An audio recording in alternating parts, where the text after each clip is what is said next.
Quand j'étais petit, on m'a raconté que la France éclairait le monde entier. Aujourd'hui, je suis plus vraiment étonné que cette phrase soit conjuguée au passé. Il y a sans doute une panne d'électricité, ou alors c'est les plombs qui sont sautés. Même pour la statue de la liberté, le flambeau a besoin d'être allumé.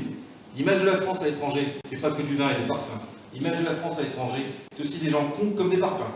À Hollywood, nous avons nos French stars, comme Audrey Tautou, Marion Cotillard et Bérénice Bejo pour compléter le trio des godiches des cervelets.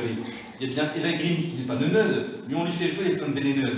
Et côté acteur, c'est pas beaucoup mieux, on passe pour des bœufs avec Depardieu. L'image de la France à l'étranger, c'est pas que du pain et du fromage. L'image de la France à l'étranger, c'est aussi une longue série de ratages. Welbeck nous fait passer pour des machos, et on a l'air ploute avec une Renault. Strauss-Kahn nous donne une image de violeur, et Carlos Ghosn une image de voleur. Zidane entra dans l'histoire avec coup de boule, Chirac bombarda comme un maboule, et dont on a l'air avec Macron. Faut le dire, mais à quoi bon?